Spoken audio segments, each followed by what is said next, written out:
नमो बुद्धाय। जय भीम, जय मूल निवासी, जय भारत, जय संविधान। M19 न्यूज इंडिया पर एक बार पुनः आप सभी का मैं नंद किशोर स्वागत करता हूं। साथियों, भारत का संविधान भाग 5 संघ द यूनियन अध्याय 1 कार्यपालिका द एग्जीक्यूटिव। आज हम मंत्रिपरिषद, महान्यायवादी तथा सरकारी कार्य संचालन अनुच्छेद 74 से लेकर 78 तक की बात आपको बताएंगे। साथियों, M19 news India Facebook page और यूट्यूब चैनल पर यह कार्यक्रम लाइव हो रहा है। निवेदन है कि इसे ज्यादा से ज्यादा लोगों तक शेयर करें ताकि यह जानकारी आम जनता तक पहुंच सके। तो अनुच्छेद 74 भारत के संविधान का, राष्ट्रपति को सहायता और सलाह देने के लिए मंत्रिपरिषद। नंबर 1, राष्ट्रपति को सहायता और सलाह देने के लिए एक मंत्रिपरिषद होगी जिसका प्रधान प्रधानमंत्री होगा और राष्ट्रपति अपने कृत्यों का प्रयोग करने में ऐसी सलाह के अनुसार कार्य करेगा, परंतु राष्ट्रपति मंत्रिपरिषद से ऐसी सलाह पर साधारणतया या अन्यथा पुनर्विचार करने की अपेक्षा कर सकेगा और राष्ट्रपति ऐसे पुनर्विचार के पश्चात दी गई सलाह के अनुसार कार्य करेगा। नंबर 2, इस प्रश्न की किसी न्यायालय में जांच नहीं की जाएगी कि क्या मंत्रियों ने राष्ट्रपति को कोई सलाह दी और यदि दी तो क्या दी। यानी मंत्रिपरिषद जो सलाह देगा उसका किसी न्यायालय के द्वारा जांच नहीं हो सकेगा। अनुच्छेद 75 मंत्रियों के बारे में अन्य उपबंध। नंबर 1, प्रधानमंत्री की नियुक्ति राष्ट्रपति करेगा और अन्य मंत्रियों की नियुक्ति राष्ट्रपति प्रधानमंत्री की सलाह पर करेगा। नंबर 1 का क, मंत्रिपरिषद में प्रधानमंत्री सहित मंत्रियों की कुल संख्या लोकसभा के सदस्यों की कुल संख्या के 15% से अधिक नहीं होगी। नंबर ख, किसी राजनीतिक दल का संसद के किसी सदन का कोई सदस्य जो 10वीं अनुसूची के पैरा 2 के अधीन उस सदन का सदस्य होने के लिए निर्रहित है अथवा अपनी निहरता की तारीख से प्रारंभ होने वाली उस तारीख तक जिसको ऐसे सदस्य के रूप में उसकी पदावधि समाप्त होगी या जहां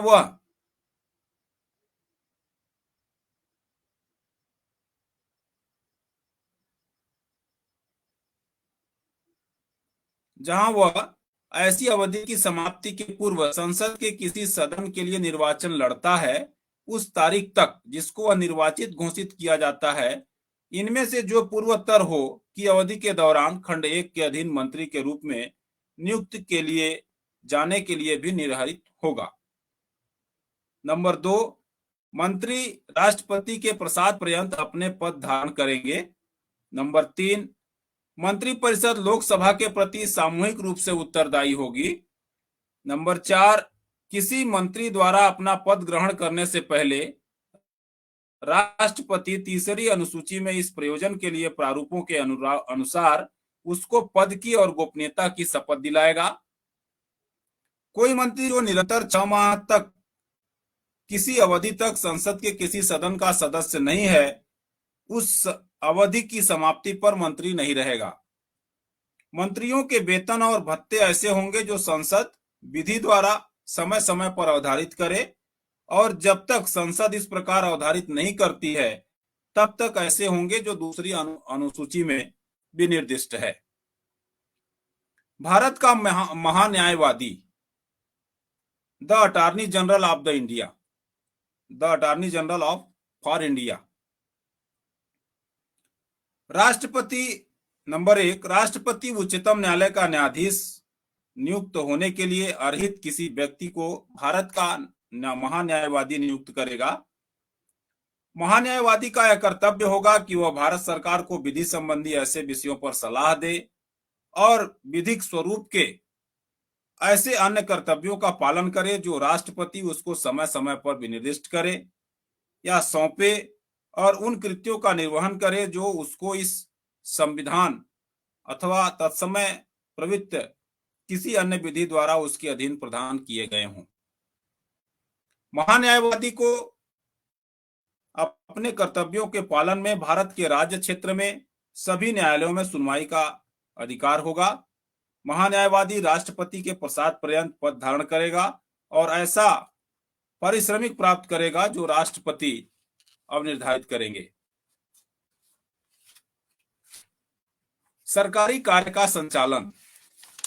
सरकारी कार्य का संचालन अनुच्छेद 77 भारत सरकार के कार्य का संचालन। नंबर 1, भारत सरकार की समस्त कार्यपालिका कार्यवाही राष्ट्रपति के नाम से की हुई कही जाएगी।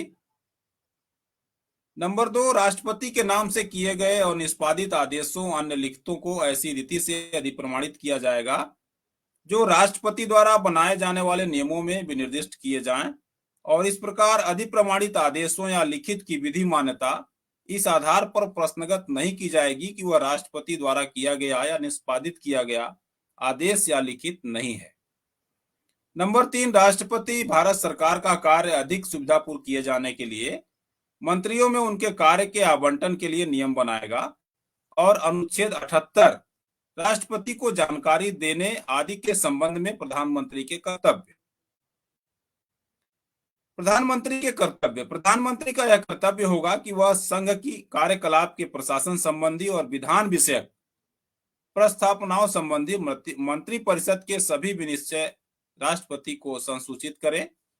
संघ के कार्यकलाप के प्रशासन संबंधी और विधान विषयक प्रस्तावनाओं संबंधी जानकारी राष्ट्रपति मांगे तो वह प्रधानमंत्री उनको दे। और किसी विषय को जिस पर किसी मंत्री ने विनिश्चय कर दिया है किंतु मंत्री परिषद ने विचार नहीं किया है, राष्ट्रपति द्वारा अपेक्षा किए जाने पर परिषद के समक्ष विचार के लिए रखे। ये प्रधानमंत्री के कर्तव्य होंगे जो अनुच्छेद 78 में दिया हुआ है। तो साथियों, इस तरह से आज का जो कार्यक्रम हमने यहाँ पर रखा उसमें भारत के संविधान का भाग 5 संघ यानी यूनियन और उसका भारत के संविधान का अनुच्छेद 74, 75 और 77 और 78 4 अनुच्छेदों के बारे में हमने यहाँ आपके बीच में अपनी बात रखी, भारत के संविधान को पढ़ा। इसके संबंध में आपका क्या कहना है, आप अपनी तरफ से हमें कमेंट के रूप में आप हमें जरूर बताएंगे। और भारत का संविधान हमारे लिए महत्वपूर्ण दस्तावेज है और उस दस्तावेज को हमें पढ़ना चाहिए। तो आप सबसे यही निवेदन करते हुए कि भारत के संविधान की पुस्तक अपने घर में रखें, उसके एक एक पेज को प्रतिदिन पढ़ें, उसमें आपके हक और अधिकार की जानकारी दी हुई है, जिसे पढ़कर आप दूसरे को भी बताएं, जिससे संविधान की जागरूकता लोगों में आएगी और वो समझेंगे कि भारत का संविधान क्या है। तो साथियों, बहुत बहुत आभार ज्ञापित करते हुए M90 न्यूज इंडिया पर आप देख रहे थे मंत्री परिषद, महान्यायवादी तथा सरकारी कार्य संचालन का अनुच्छेद 74 और 78। आपको यह जानकारी कैसी लगी कमेंट बॉक्स में हमें आप जरूर बताएंगे। हम आपके जवाब की प्रतीक्षा करेंगे, आपके सहयोग की, आपके सुझाव की प्रतीक्षा करेंगे। आप सभी का बहुत बहुत आभार ज्ञापित करते हुए इस कार्यक्रम को यहीं पर समाप्त करते हैं। मिलेंगे कल ठीक 7:30 बजे, तब तक के लिए इजाजत चाहते हैं। नमो बुद्धाय, जय भीम, जय मूल निवासी, जय भारत, जय संविधान।